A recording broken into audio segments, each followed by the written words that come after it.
Buonasera, good evening, benvenuti. Welcome to our March cultural event.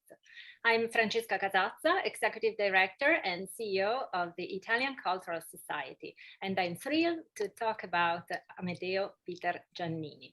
We have many participants today from Italy, from the United States, from Bank of America, and from our students, of course, especially the ones who will read this book, the Italian version of this book in our class coming up in the next weeks.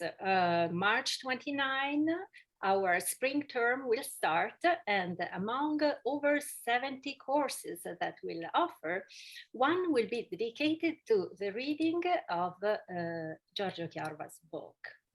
Today's event is organized in collaboration with the NIAF and with the Italian department of Georgetown University. Gabriella Miletti, Director of Programs at NIAF, has a few words to share. Buon pomeriggio. Good afternoon. The National Italian American Foundation is proud to partner with the Italian Cultural Society of DC and Georgetown University's Italian department on today's event, highlighting such a remarkable man that was A.P. Giannini. NIAF's two most important purposes are to encourage Italian Americans to continue keeping their culturally rich heritage and traditions alive and present, and to ensure the entire community never forgets the great contribution the Italians have made to the history and progress of the United States. Which is why we must never forget AP's legacy, who was not only an innovator in banking, but also a man with remarkable integrity and extraordinary faith in human character. Thank you for joining us today as we explore the inspiring story of how an Italian American became one of the most influential bankers of all time. Among the panelists, we have Professor Anna Lawton, the publisher of this book. Anna, before founding New Academia Publishing, was a professor of literature and cinema. She worked at the American Embassy in Moscow as the Deputy Director of Public Information and Media Outreach. She was editor of the magazine Development Outreach at the World Bank in Washington, D.C. She directed conferences, film festival, and editorial projects for many institutions in the area. She published 3 scholarly books and 2 novels. Welcome, Professor Anna Lawton. Thank you. Anna will join the conversation towards the end. But I want to say welcome, Sarah Ford. And of course, welcome to the author, Giorgio Chiarva. But now I would like to thank the Italian department of Georgetown University, with whom we often collaborate. And in particular, I want to thank Professor Donatella Melucci. Donatella holds a doctorate in rhetoric, composition, and linguistics. She's the co-author of several language textbooks, and she translated a few books from Italian to English.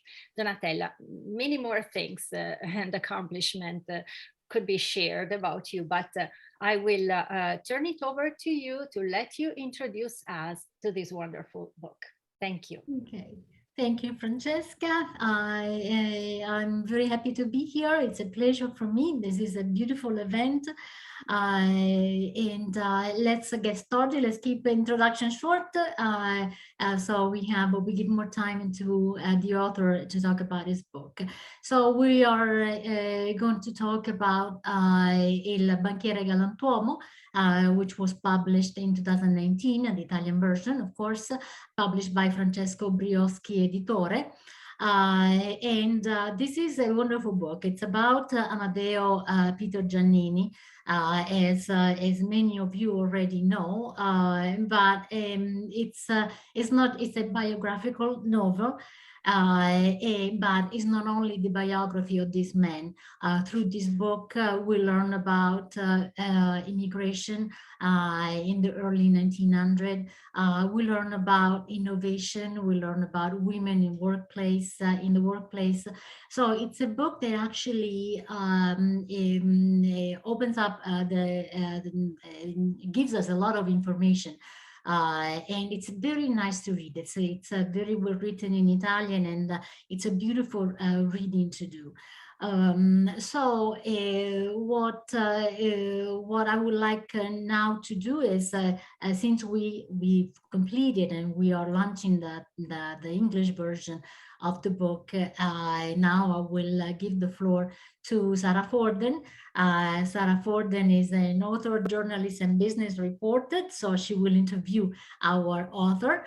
She worked in Milan as a business correspondent for many years and covered major fashion labels, including Giorgio Armani, Versace, Prada, Gucci, and she is the author of the bestseller House of Gucci, recently published and that turned into a movie in the last few months.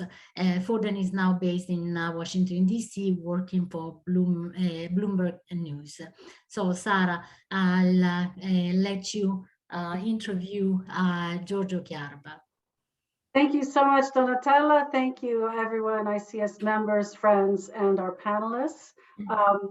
Giorgio, your book really resonated with me for so many reasons, but especially because I think it really showcases the extraordinary ability of Italians to be creative and to innovate also in times of crisis. And certainly that is something we're experiencing now. But as you read this history, you see how many times, AP came up with new ideas and different ways of doing things, after the war and after the Depression, when things were tough. And so I think this is actually even more relevant today to read his history, because it can help inform us perhaps how to meet the challenges that we have today.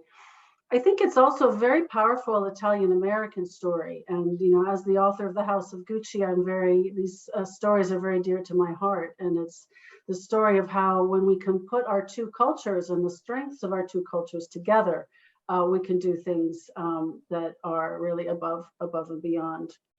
And the last theme that I want to outline in my questions with you is also how it shows the importance and the success of doing things with trust and integrity and social responsibility. And I think sometimes in a cutthroat world, it's maybe easy to forget these things. And yet AP shows us time and time again that when he leads with his heart, he achieves the success and gets where he wants to go. So I wanted to ask you, Giorgio, first of all, what was it that sparked the idea in you to write this book about Giannini? I've been obliged. First of all, thank very much to all of you, because this is an experience for me absolutely unbelievable. And all of you women, I mean, we will talk also about Giannini's women, but let's thank you as women. Look, I've been obliged by a cousin of mine, practically a fake father, which is who is a movie director, also well known in US. Probably you remember John Baez, Here's to You, Nicole and Bart. And this, the movie was Sacre Vanzetti. Mm-hmm. And the director was Giuliano Montaldo, who is my cousin. He went back from US some 10 years ago. I met him every week, or I spend a lot of time with him since last 30 years or 40 years. And he went from US, where a kid asked him, are you from Italy? Yes. From Giannini's land. Who is Giannini? You don't know Giannini? Whoa. And then a word I can't repeat. And he went back to my house in summer house, and he asked me, "Do you know Giannini?" Yes, I know Giannini. Giannini is the one of Banca d'America d'Italia, the founder of Banca d'America d'Italia. And no, it's something more. Please check more than this, and let's talk again. Next time, he told me, look, you must write a book on him. You must. No words. You had a mandate. So I had no, I wrote other things for him in the past. So he was sure that. So the when I met Giannini, his story obviously, I was, frankly speaking, I was astonished because he did so many things, and how he did that things, because it's not only what he did, but also how he did. And frankly speaking, I was astonished. So when I wrote this book, the question was, do I write everything he did? No, it's not possible until have a book of 1,000 pages. Mm-hmm. So I checked the things, let's say, more related between the business and the health of this man. There was an unbelievable link between the business he did, because he did a business. He created from nothing. Bank of Italy was a very small, very small bank created from nothing, the largest bank in the world. So he did business, means money in, but in the same time, he did a lot, an incredible number of good things. So Giorgio, we'll get to the good things he did, but since you're talking about all the research you did, can you share with us sort of the documents, or how did you uncover this story that hadn't been in front of us before?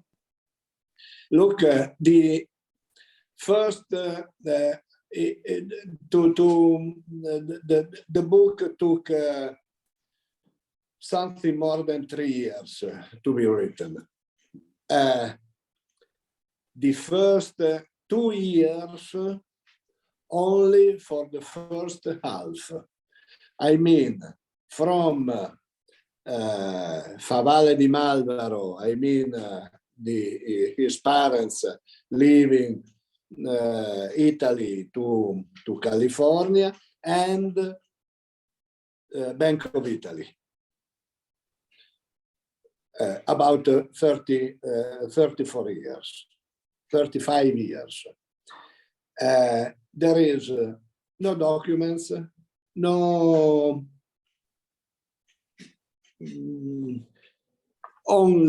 there are only few articles on newspapers in Italy, few photographs, very few things.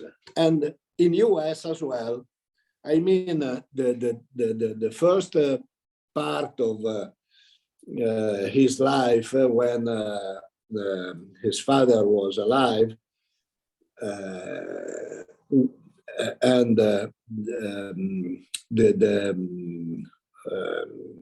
Swiss hotel was the place where he born in this hotel, who belongs to his parents. There were some very few documents, but really very few. From Bank of Italy to his dad in 1949, there is full of documents, books, and articles, and newspapers, and whatever you like. In this case, this part I needed more than 1 year for this second part of his life, let's say, because there were too many things. The first part, no way. The second part, too much. Were you able to speak with anybody who knew him or who had worked with him in your research? Ooh, obviously, yes. Look, I went to San Francisco in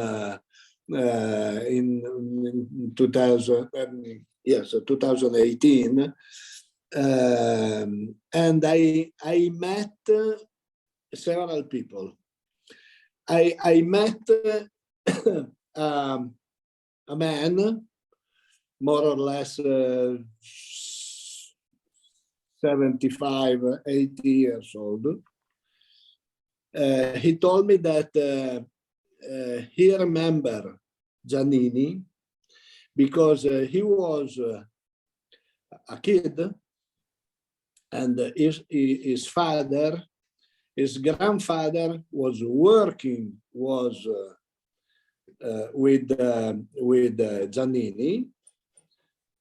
His father was working in the Bank of America, and when Giannini died, his father took the full family to the funeral, and his father was crying like Giannini was his father, was crying like a parent, a son, was desperate.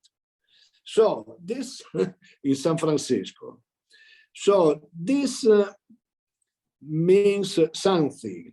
I mean, banking normally is, let's say, a cold business. In this case, was a warm business. So that's exactly where I wanted to take you in our conversation. And it seems like one of the things Giannini was able to do was to take the knowledge of his own origin as a son of immigrants, growing up, starting in the US with nothing, and then take that and turn that into the beginning of his success story, because he understood the needs of the immigrant community. Absolutely. And he understood that the bigger banks, they wouldn't make a loan for less than $5,000. And many of these small, artisans and entrepreneurs and small business people didn't even need that much. Maybe they needed $500. Maybe they needed $200. How did he start out? This is an unbelievable story, because when in 1906 the earthquake of San Francisco destroyed the city, and the city was burned, and 3,000 people died, and 50,000 houses burned. He understood that those people living there lost everything. So, and then what happens if everybody lost everything, there is no possibility to rebuild. So I'm a banker. Here, in this place, I'm the banker. So I must help these people to rebuild their life. And $50, $100, $20, and so on, without collaterals, because nobody had guarantee goods to be given.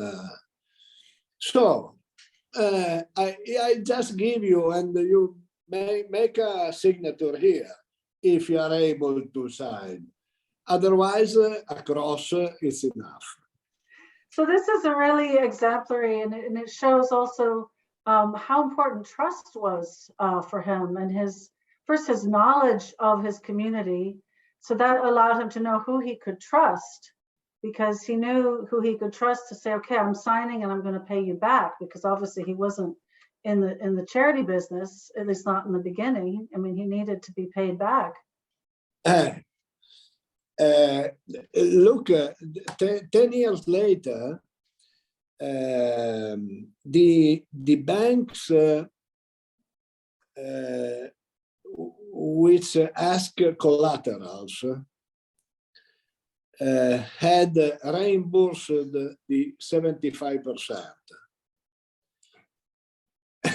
Giannini got the 95%. Wow. I mean, the cross was more than any collateral. Collateral. That's beautiful. That is absolutely beautiful. Yeah. Unbelievable. Yes. So, as And we said, this was one more thing. These people were the group, let's say the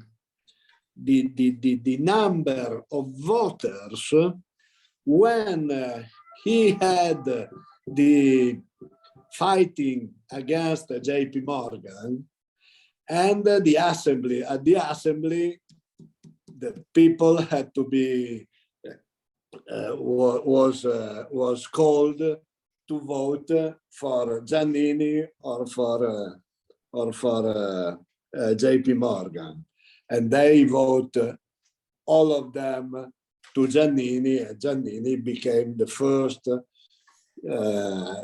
banker in the world. that was an incredible. I love that section. Incredible. It's absolutely incredible. Yeah. So always ahead of his time, and thinking, originally not following but leading. Giannini also stood out for his support and belief in women and the power and the ability of women. Absolutely. Can you describe how he gave women unprecedented opportunities, and then also how he set them up for success? Yes, it's very easy to say today. It's absolutely easy. Women are half of the population. So today, half of population of women are workers, are in business in some way. At that time, half of population was doing nothing, just at home, and he understood that this. Nothing. I'll just jump in there. not really nothing, but really nothing, but not in the workforce. Exactly.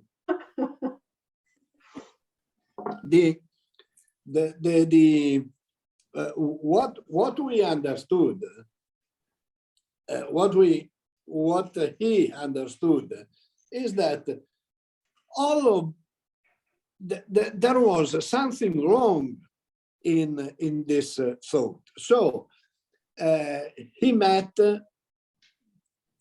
by chance the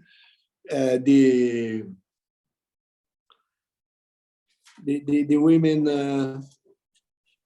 How it's called? Say it in Italian if you want. No, this is the problem. It's not in Italian because the suffragette. Oh, the suffragettes, yes. Suffragette. He met the suffragette, and he didn't know what suffragette were doing. When he knew that, he asked his workers, are we employing women? No, because nobody does.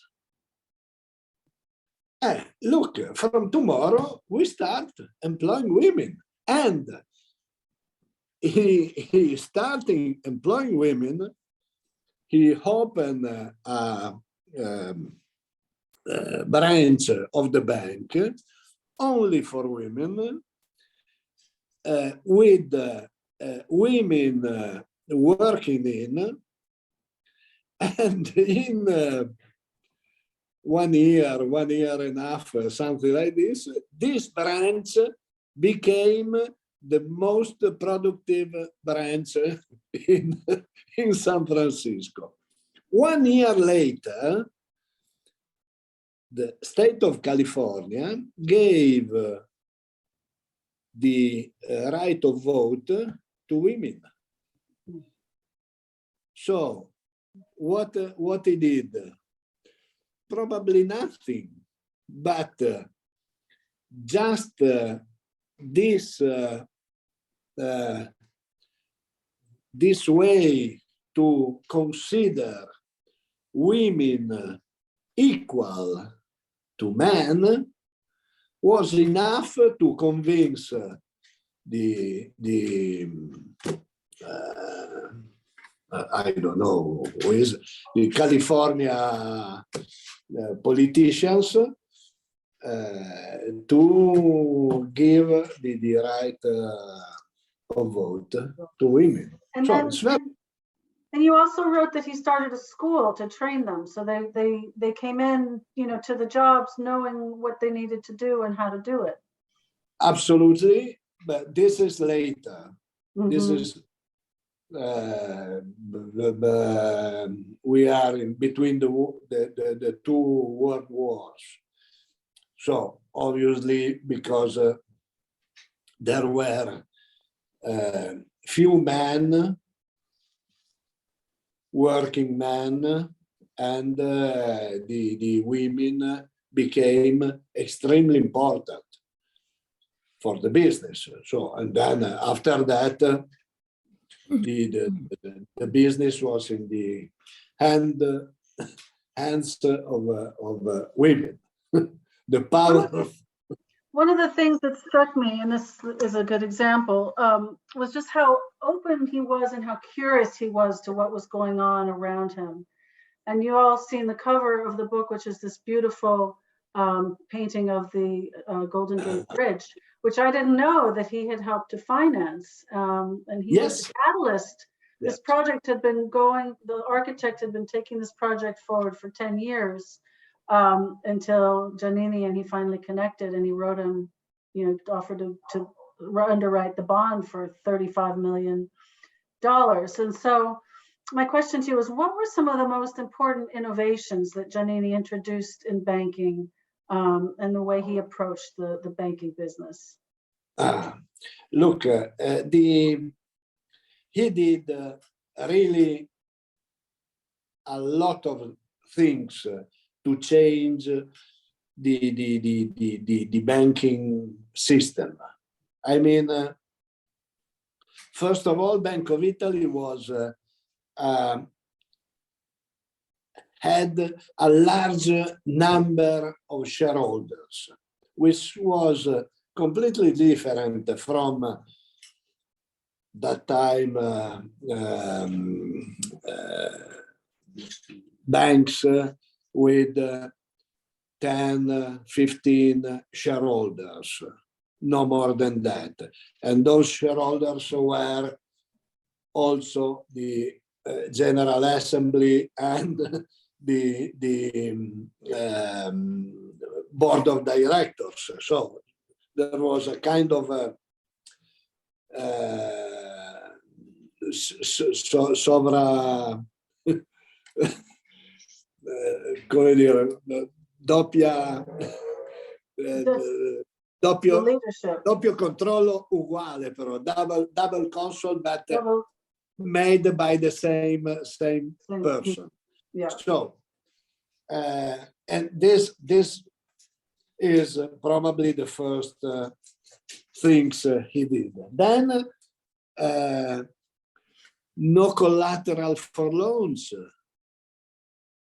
in 1906 means never forget that we are at the very beginning of the century. Same thing when we didn't talk about Hollywood, but he was one of the builder of Hollywood, starting from Charlie Chaplin. Charlie Chaplin was let's say unemployed, and he asked him. Charlie Chaplin asked Giannini to finance his first movie, The Kid. I love that story. Yeah, it's an unbelievable story. Unbelievable. And Disney. And he said, no collateral, no interest. You just repay me with cashing tickets. So the business is if you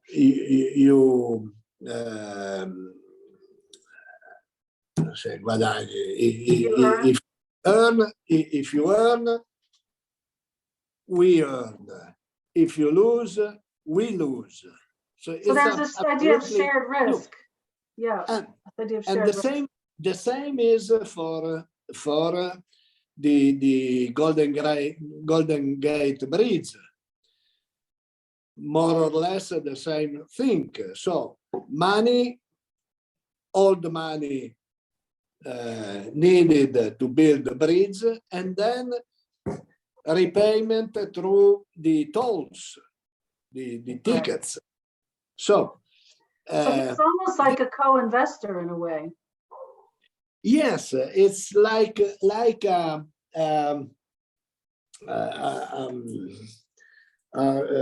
called the okay, no. One more great story from Hollywood was his backing of Disney for Snow White and the Seven Dwarfs. The Snow White, the Disney movie. This, yeah, the Seven Dwarfs. The Snow White and the Seven Dwarfs. Yeah. And what there is a link of this. There is also another fantastic history, because when he started to work with Disney, with Walt Disney, the movie was the most expensive movie, but he got so much money back that it turned out to be a useful, a good risk. Now, George, I'm going to have to wrap up our Q&A for now, because we also want to give a chance to our panelists to talk about the translation. Yes, very sorry. I talk too much. Oh, it's wonderful. And also just to tell our audience that we will have a Q&A at the end. So if you want to think about your questions and send them in on the chat, you'll have a chance to ask more questions. So I'm going to turn it now to Donatella Melucci to talk about how she and her team approached the translation of this book. Thank you, Sara. Thank you, Giorgio. Also, it is always so wonderful to listen to you. Okay, so how it started, it's very simple. At Georgetown, I teach language courses, but I also teach two specific courses. One is Business Italian, and the other one is Italian translation. In Business Italian, I actually cover Giannini in my course as a banker. And because I'm really proud of the fact that he is an Italian American, so I like to cover what he did. One day I saw a presentation made by the Italian Cultural Society, and Giorgio was telling the story of Amadeo Giannini, and he mentioned the fact that he would have liked to see the translation, the book translated into English. So I said, okay, I teach Italian translation. Why don't we try to do that? So I had this idea. Unfortunately, the timing was not really good to insert it into the Italian translation course, where we translate books from Italian to English, and we publish them.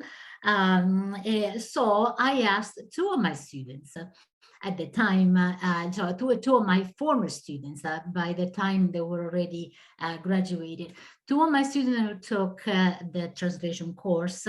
And if I remember right, one of them actually took also my business course. So I said, why don't we do this project together? You guys who did the Italian translation course have the tools, the knowledge to do it. Let's try and get this project done.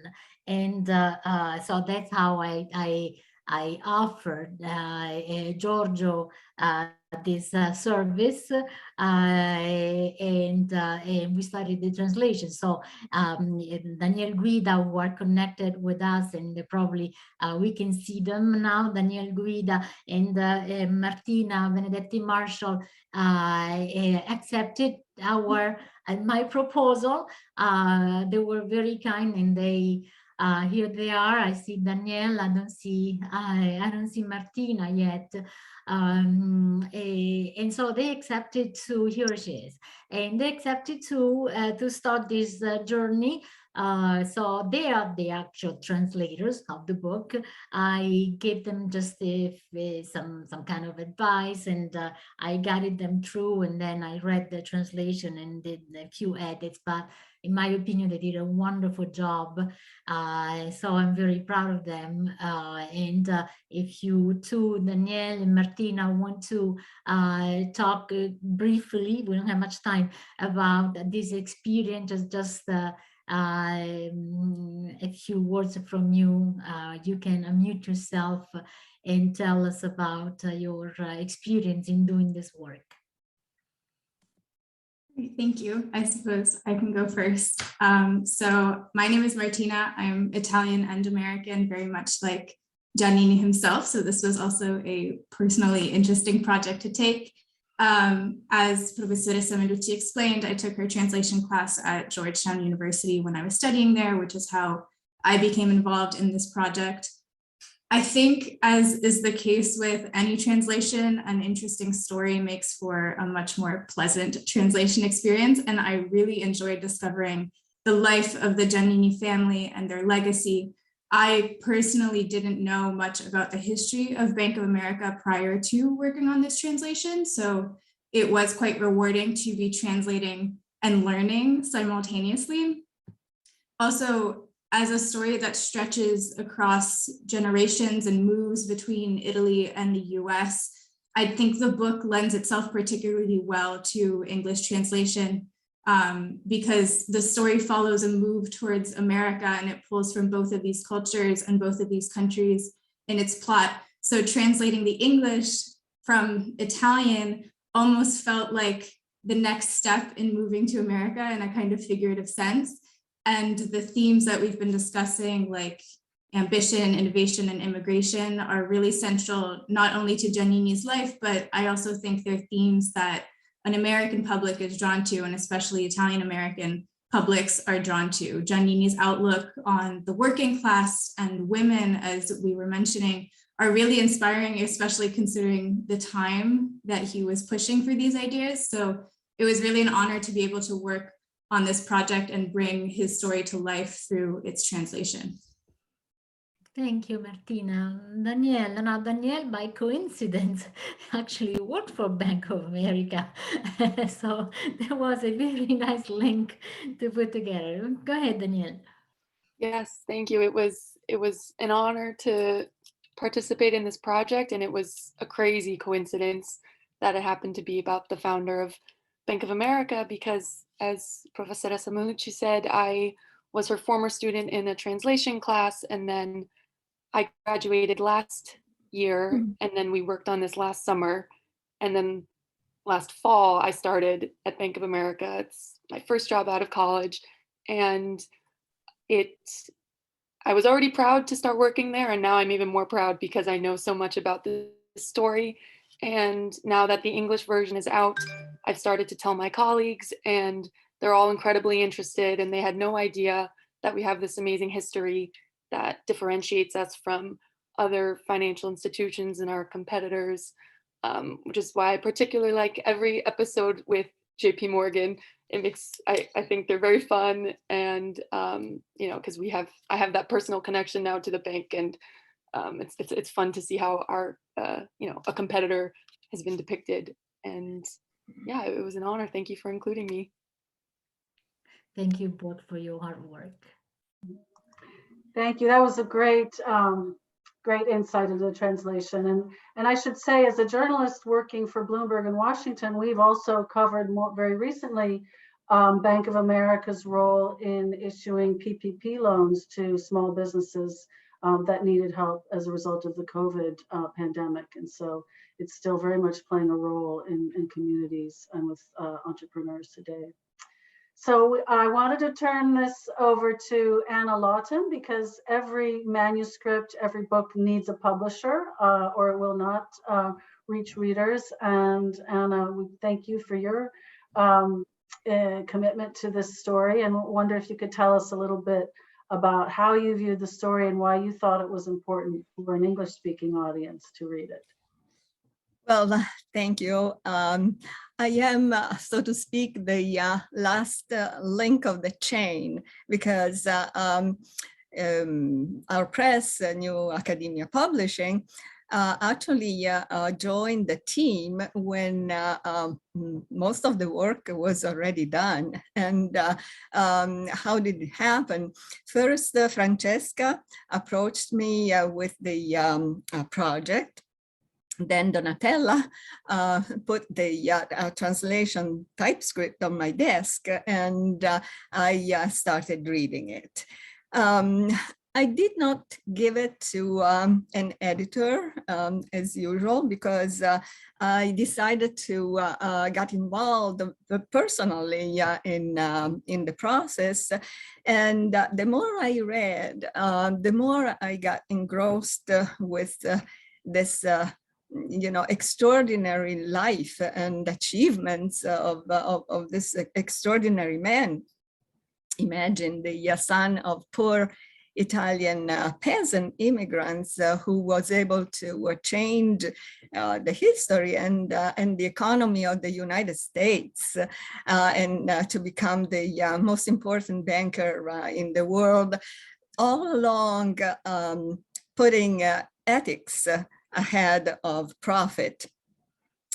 I confess that I knew very little about Giannini before I read the typescript. So I realized that the general public may also know very little about him. And as a publisher, I felt it was my duty to make the information available to our readers. And there was not much of a discussion with the editorial board. Everybody was on the same page from the get-go. And so the book was, well, went in pre-production immediately, and it was released 3 months later in record time. So now I hope that it will be widely circulated and appreciated. together with the writing of its author, the author of this wonderful story, Giorgio Chiarba, who brought Giannini back to life on page. And now I leave the rest of the time to whoever wants to ask questions. Thank you so much, Anna, and it's a really beautiful thing that you did to get the story out for the public. So now I think we'll turn it over to Francesca, who will take questions from the audience. Yes, so we have a few comments more than questions. Diane says, I'm a San Francisco tour guide from Italian Heritage. 250,000 San Franciscans were homeless after 1906 earthquake. The population was 400,000, so more than half the city was homeless. And then we have Joan saying, it sounds like Mr. Giannini was the king of bartering with the Golden Gate Bridge, Chaplin, Disney movies. I wish he was alive today so that I could meet him. And then we have Loris De Rita saying thank you to the Italian Cultural Society and panelists for this wonderful discussion. I have the privilege to serve as president of Bank of America for Greater Washington, D.C. I wanted to share this link to the history timeline we have at our website, which has references to the item discussed today, including the Bank of Italy opening the Women Banking Department in 1921. Thank you to all, including including my teammate Danielle. And we are proud of you. Thank you, Giorgio, and all. And we have a nice timeline in the website. Caroline says, how best to get the Italian and English version of this book? So in our website, there is a link to New Academia Publishing, also, and all the places that sell through it, Anna, right? That is Amazon, many platforms sell the book, and the Italian version through the publisher Francesco Brioschi, and IBS.IT that sells and sends book to the United States. All the Italian books can be ordered through that website. Just Google, you'll find it. Celia says, any possibility that the book will become a film or a Netflix series? Who? Sarah, yeah. Do we want to talk about that? We are hoping. Giorgio or Sarah? This? You had to unmute yourself, Giorgio. Okay, nice question. There are several projects, but the main answer is it's very a movie, a film on his life should be very expensive. You should imagine we are talking about San Francisco earthquake, and before, during, and after the earthquake. So and also the two wars, the cities, San Francisco and Los Angeles, and also New York, changed completely in 50 years from 1907 to 49. So a lot of projects, but at this moment, no end no real answer on this. Okay, Sorry. well, we can hope it maybe becomes a movie. We never know. Now that the English version is out, we hope that it will sharp some interest in the audience. There is another question from hold on 1 second because it's moving. There was a question about what is your favorite story about Giannini? One of your favorite stories, at least. In the book. Look, I think the best for me is the relationship with Walt Disney, because when he started to work with Giannini, with Disney, he did. In any case, this relationship took 7 years because the movie took 7 years to be issued. Yeah. In these 7 years, Giannini did several things. The main was the relationship with the 2 very young engineers working for Disney on the sound, the movie sound. And Giannini understood that these 2 guys were very tough, very smart, and he financed their ideas. These guys were Hewlett and Packard, and they were working in a garage, in a box, car box in Palo Alto, and then after that they became the most important company of the area. So there is the mind, this Giannini's mind was always open to the future. Whatever he did, he was looking for something new, something. Today is nothing, but maybe tomorrow is very important. So he was financing.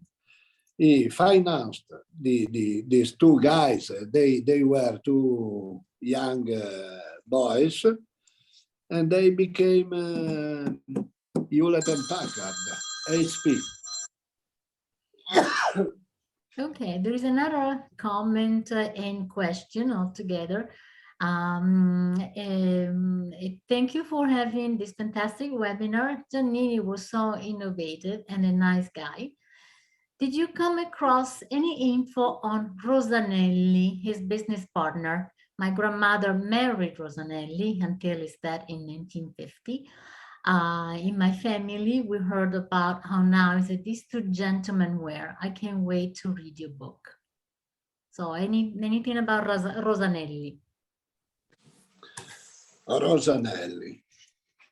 I'm very sorry, but where in Italy or in the US was partner where? I don't know. It doesn't say in our question. Okay, but so it's not probably in the United States. I ask you this because I met so many people here in Italy having some kind of business rule with Giannini or the bank or a company related with the Banca d'America d'Italia, I mean. Very lot of people, a lot of people. And obviously those people were not really important, were let's say side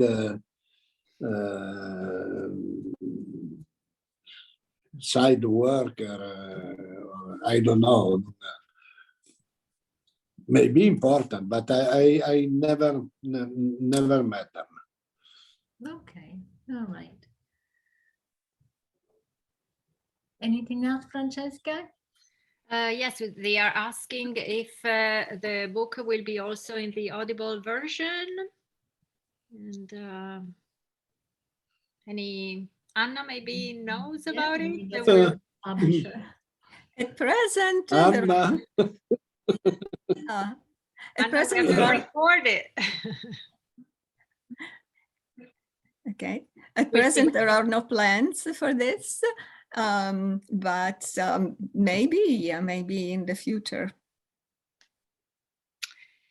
And see, there is just a comment. Okay, but at Bank of America, we have a teammate working in our commercial bank in San Francisco who is a 5th generation banker for the company. And the first person in that line worked with Appy.